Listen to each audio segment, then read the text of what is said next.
All right. I think we're ready to go. There's a couple of reasons why I wanted to come up and do this presentation. Number one, I think it's important for the superintendent every now and again to come up and present and to stay relevant with, how you present to a board, but to also model for faculty and staff around just how you present. And I think sometimes it can create a lot of uncomfortable feelings when people come and speak in front of the board. And I remember my first time having to speak in front of a board in Baltimore County. I had a 3-button suit, and I buttoned all 3 of them up. And everybody knew I was nervous, and my superintendent was laughing, but ultimately, this is just about helping everybody kind of relax on how we do these presentations. The final reason is we've worked on a new template, and this template will become a common template that we utilize. I feel that we are probably about 95% of where I would like for the template to be, but it's a template that will allow for us to truly have some cohesion with the presentation, some connection to policies, some understanding of where we were, where we are now, where we plan to go. And to also include some data so that way anybody can go back to these slides and they can go onto our website or to YouTube and they can refer back to what we talked about. So let's kind of run through this template so you can see where we are. First slide is basically on connecting policy. So we know that there are federal laws that we have to adhere to as a school district in addition to board policy and administrative regulations. We know from a federal standpoint, we have to make sure that students that receive special education services are getting service in addition to our McKinney-Vento students, which are our homeless kids. They take precedence over any and everything because that is a federal law. That may mean that it creates constraints. It's kind of like when you build a master schedule and you have tripletons or you have doubletons or you have singletons, right? Singletons are a lot easier because you can just plug those in. It's a one schedule, one class. When you have these tripletons, it becomes a lot harder. And so for us in transportation, it's the reverse, right? Those singletons become a lot harder because they are outliers. You have to go and pick these kids up outside of county lines. It may be a certain amount of distance. It may be a certain type of criteria that you have to have from an aid standpoint to transport kids. And ultimately what that ends up doing is it ties up some of your routes, some of your buses where you might only have 3 or 4 kids being transported because of that federal law and the requirements that in essence would normally take 60 kids or 65 kids. So we have to become more creative in how we counter that, but making sure that we adhere to federal law. And then our board policy, EAA, and our administrative regulations, really for the county, we're committed to provide transportation for students based on student residence in relationship to their school, in addition to approved out-of-area transfers and then extraordinary circumstances that warrant school bus transportation. So here's some of our current challenges. We have a nationwide bus driver shortage, and everybody's fully aware of that. We have non-competitive wages as compared to the private sector, and we talked to you all about who some of those competitors are a few weeks ago. Shortened time frame limits the use of some buses. We moved from a 4-tier to a 3-tier routing system to also become more efficient in adherence with prismatic findings. High cost of living in Anne Arundel County. As an outsider coming in, I can tell you I'm feeling every bit of it, and I'm the superintendent. And I think that for our county, being the 3rd wealthiest, that's a conversation that we have to have in the future, right? If we want to be great, it costs to be great. It costs to be competitive with Howard County, Montgomery County, and some of these other districts. But then we also know that, we have tax caps, or we haven't maximized what we can go after in order to make sure that we are much more competitive in terms of who we can hire and what type of people we can attract to work in the school district. And then we have a tight labor market. I mean, the county unemployment rate is 3.7%. So at the end of the day, there's just simply not a whole bunch of human talent out there to recruit from when the vast majority of people are already working, and they're working in positions that offer a much more competitive salary. Here's some of our progress, and we talk about what have we done to try to counter some of those barriers that I shared with you on the previous slide. Driver retention And if you see here, we added in September 2021 a 1% cost of living to the employees. July 2022, 10% COLA. We did retention and sign-on bonuses. The other things that we're doing is working with the State Highway Administration in Anne Arundel County to identify where timing adjustments are needed. So, because we know that with this new start time, it also created some issues where timing was a problem, just period. And what it's doing is you're seeing some self-correction in many of the communities because some families are waiting for the traffic to die down, or they're leaving a little bit earlier to get to work so that they can avoid that heavy period. So we also know that from a retention and sign-on bonus standpoint, I've had 2 meetings now with Stuart Pittman, our county executive, and they were generous in supporting us with additional funding to allow for us to help recruit some more bus drivers and to really focus on this workforce development. So we're thankful for that partnership, and when I met with him last week, I shared with him that we would be providing an update to the community around where we are. We do talk a lot about outside of the box thinking. When I met with Terry Whitehead and her team the other day, who's a director over transportation, what I shared with them, and this is just verbatim, right? We have to try to do things differently, and we have to be willing to fail. And you have to be given a space that it's okay to fail. Not trying anything, to me, is the ultimate failure, and those are the ultimate decisions that I have to make around if we can't fix it because we're not trying anything, then we have to look at different directions to go in, period. So after meeting with them, some of what you're getting ready to hear will begin to share with you some of the work that they've been working on all along. So you can see here some of our progress. Routes without an assigned driver. Started school, we were at 78. We are down to 46 routes right now that do not have an assigned driver.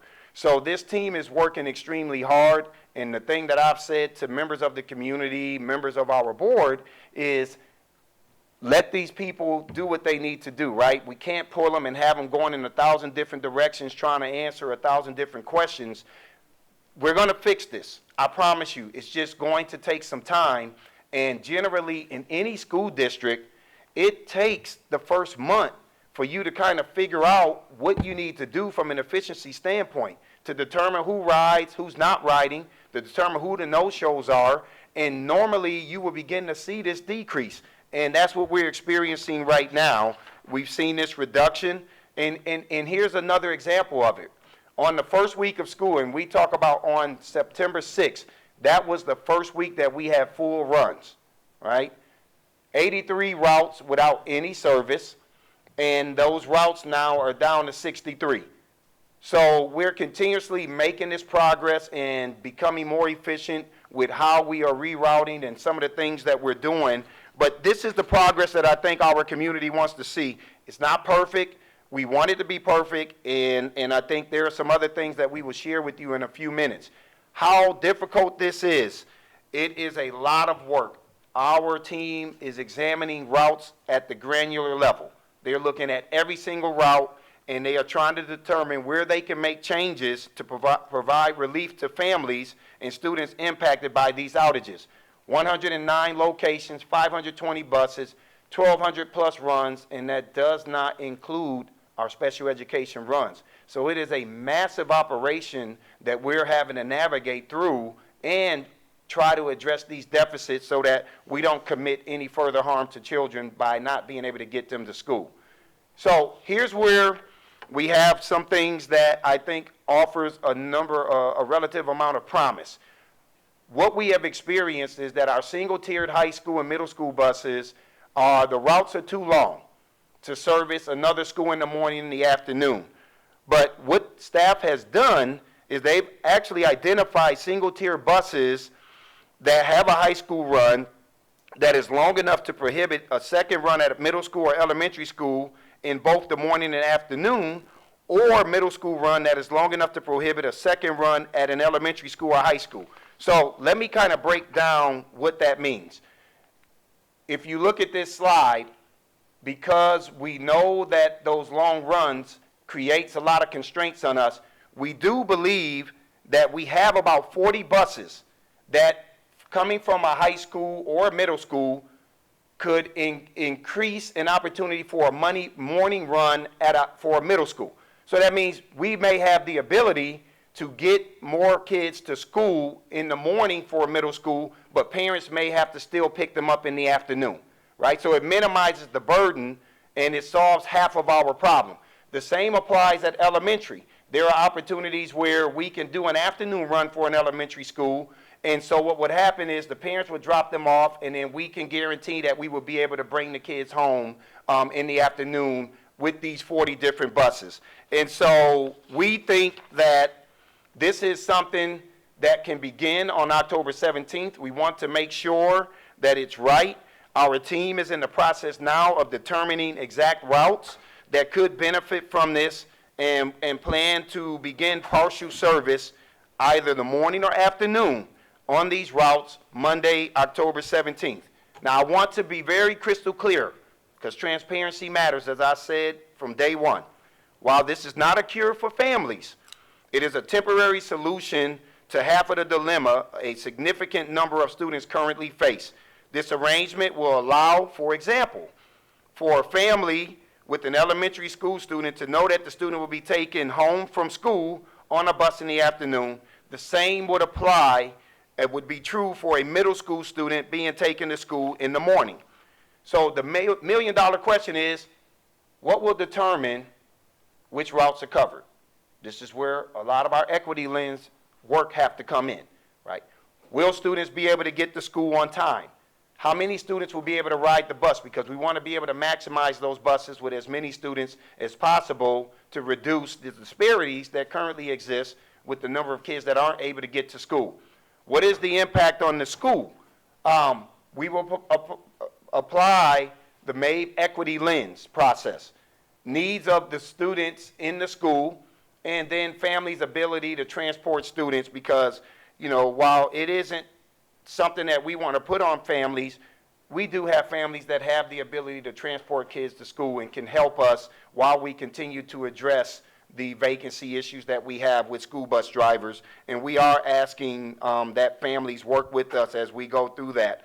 We will examine barriers and attempt to eliminate those negative barriers by looking at this entire effort through an equity lens. From a fairness standpoint, this is part of what we talked about as our team. We talked about at the start of the second semester, for families that have not had a route, they should have a route. That creates a level of discomfort for other families who've been allotted transportation during the first semester, but it's the fair thing to do. We all have to kind of share this burden, this pain a little bit, and what I hope is over the next 2 months, we're able to fill as many of those vacancies so we don't have to, have a substantial disruption to transportation. But as a school district, we have a responsibility. I don't think it's fair for any family to have to go a full year without transportation. That's not right. And as a superintendent, that's just not something that I can stand for. So we will look at that, and that is a part of the work that we will be doing. We will make sure that families that are being impacted at the start of the second semester, that advance notification will be provided for those families, so this is not a surprise. So on the next slide, this is kind of what it will look like when a driver is hired, and I'm going to show you this. These are currently schools that don't have no service or schools with partial service. So as we hire drivers, this is what it begins to look like. We then will take that school that may have partial service, and that school becomes a full-service school. Now the school that doesn't have partial service, we're possible because we've hired these additional riders. Those schools now will be in a situation where they will either have AM service or they will have PM service. So it will allow for us to reduce the amount of students that still aren't being transported.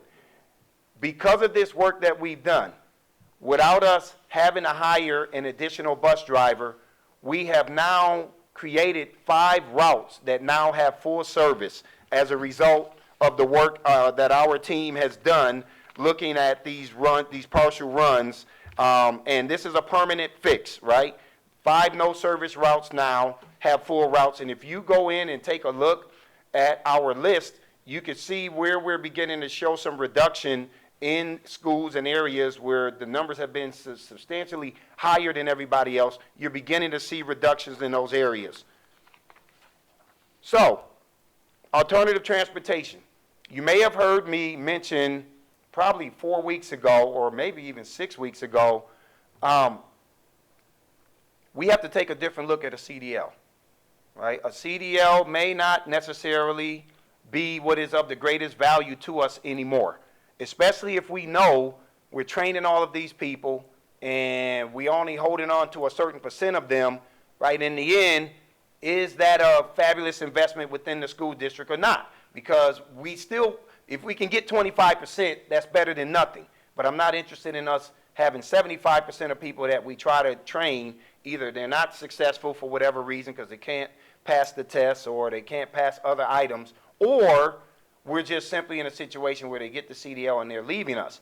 So this is an alternative transportation plan that we have, that we're working on.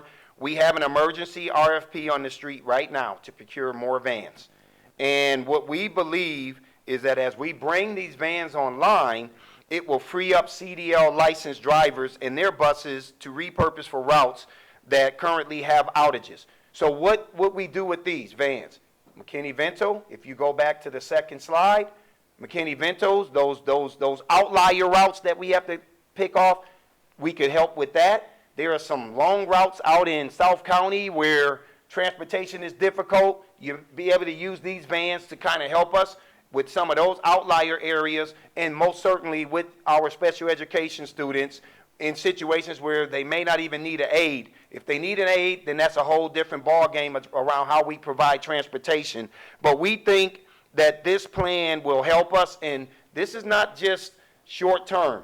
We're looking at this from a long-term standpoint. We're looking at it from the school district owning this and creating our own fleet, right? We have to also think about that. I went to our site out on Millersville Road. Yeah, it's pretty awful. I went out there. I'm just calling it the way I see it. It's just an awful facility, but this is what we have, right? We need a comprehensive site, because if you want to try to attract some national people to come in, right, you need to have a bus lot.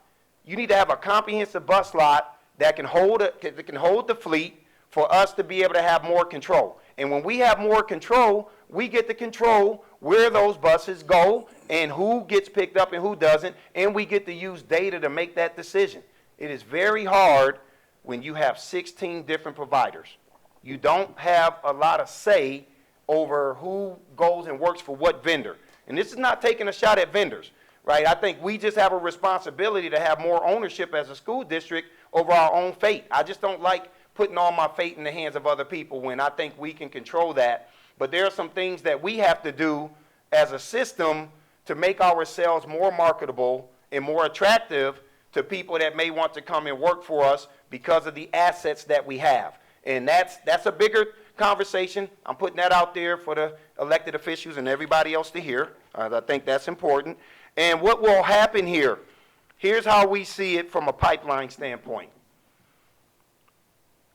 Possible future pathways from van driver to bus driver.